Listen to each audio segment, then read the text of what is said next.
Viewers, Alexis here, and Tiffany and I are just so excited to start our next season of videos with you all. And we have a couple of updates that we wanted to make sure you all knew about. So we've taken a couple months off, and now we are just rejuvenated and ready to go. So the first update that we have is that we started a Substack newsletter, and we would love for you to join us. This is through Substack, but you can join through the link in the description box below, just with your email, and it will just go to your email. You don't have to download anything. But our first, newsletter is just about us. If you're new here, or maybe if you are just curious, we have some information about who we are and why we started this channel. And we also have a link to a previous episode on our why. We have also wanted to start doing giveaways through the newsletter instead of social media. So if that starts working out, that may be what we switch to. So again, make sure you subscribe. And also, maybe we want to do some live episodes with draw-offs. We'll see, but that's kind of something that we're aiming for, is that live draw-off, because draw-off episodes are just so much fun. Additionally, if you are an author or illustrator watching and would like to be on our show, we have a link to sign to join on our newsletter as well. And all of this is also in our link tree, and that is also linked below. Hello, Legit KidLit viewers. We are so excited to welcome middle grade author Wendy Parris. This is a wonderful book to kick off our year or our new season, because we love spooky books, and Wendy is a debut author as well, so we love sharing that with you all. She wrote Field of Screams, which just came out in August. So let's sit back, relax, and hear from Wendy about her book, and just maybe some fun would you rather, some writing friends, and take a peek at her website. And don't forget, there is a giveaway, so join our Substack newsletter below to enter to win. All right, Wendy, describe your book in 5 words.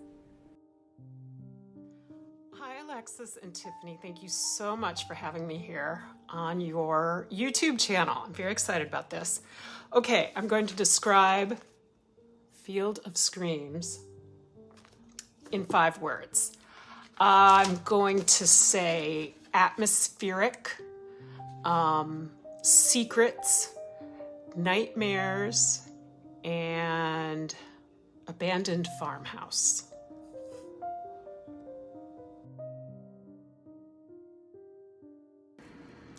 What would Rebecca be listening to right now? Okay, what would Rebecca be listening to right now? Rebecca is 12 years old. I'm pretty sure she and her friends would be listening to Olivia Rodrigo, and very excited about her new album coming out. As I say in the book, Rebecca does not like 80s music. Her mom listens to that, and she's over that stuff.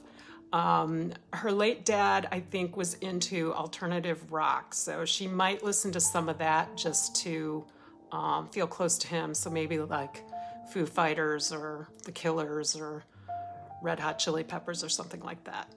But definitely Olivia Rodrigo.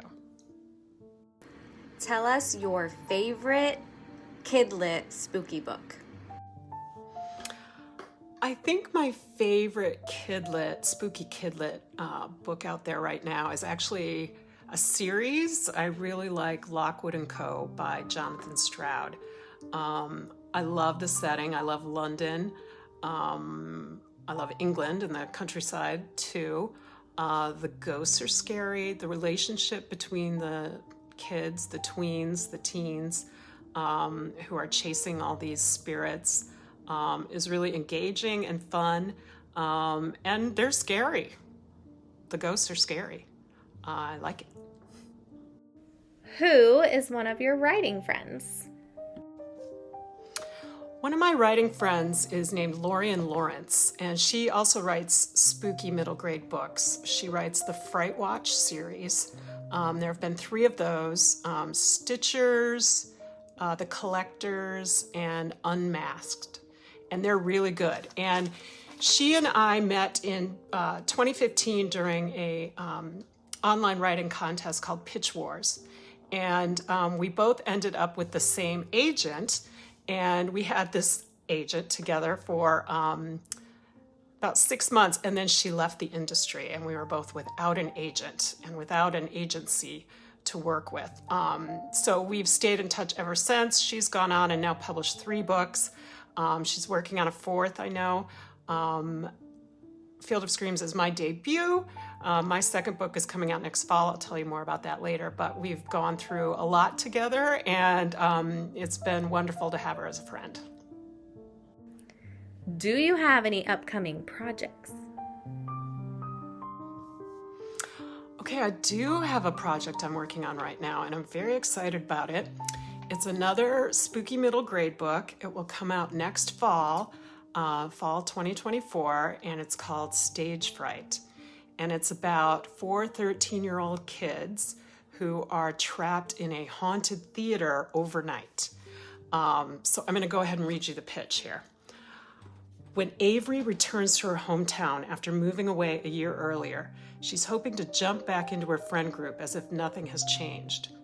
But new interests, secret crushes, and changing dynamics get in her way. In an effort to reunite her BFFs, she suggests they host a seance at an abandoned theater that was the site of a tragedy. What starts as a fun outing soon becomes a fight for survival.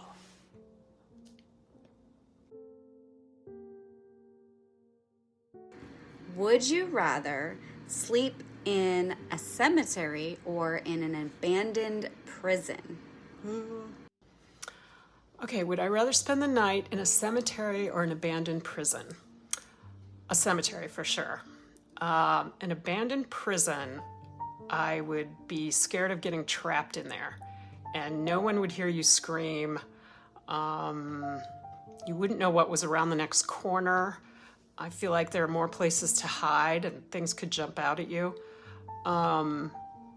In a cemetery, you're in a wide open space and you're outside, so maybe someone could hear you scream and come save you.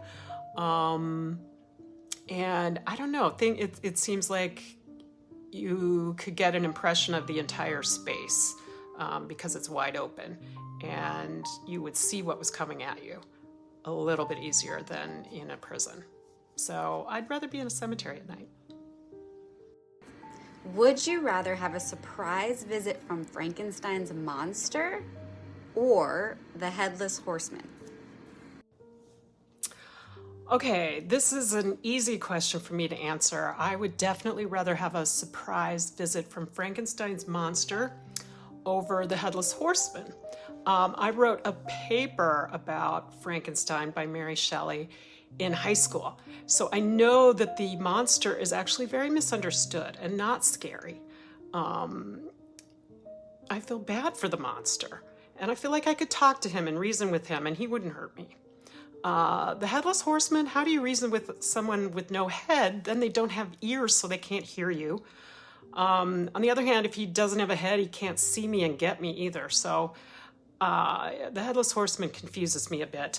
But I would be interested in speaking with Frankenstein's monster, so I would like a visit from the monster. Would you rather put your hand into a dark, slimy hole to try and find something small, or into a very spooky, dark cave to try and find something big? Okay, this is really hard. I think I would feel very vulnerable putting my hand into a small space where I couldn't see anything to try to find something small. I feel like if I was in a big, dark cave, I could hide from whatever big thing I was looking for,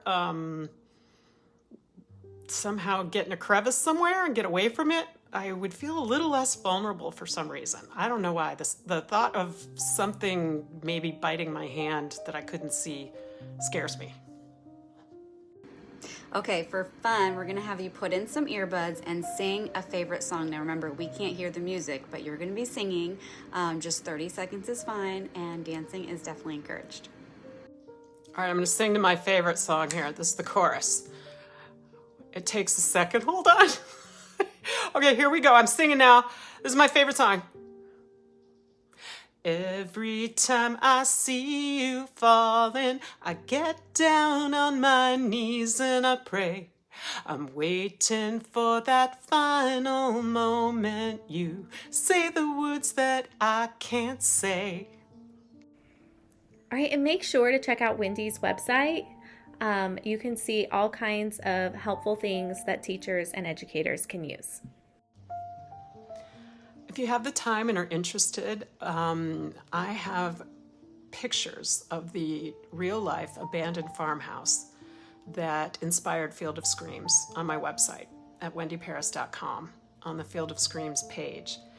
I was biking in Iowa one hot August day about 10 years ago, and I saw this farmhouse in the distance, and I was fascinated. And I got off my bike, and I took a bunch of pictures of the outside, the ruined outside. There are holes in the siding and holes in the roof and no window panes and plants growing up through the foundation and crumbling walls. And boy, it was spooky, and I couldn't get out of my head. And I thought, I'm going to write a story about this place, and it definitely inspired Field of Screams.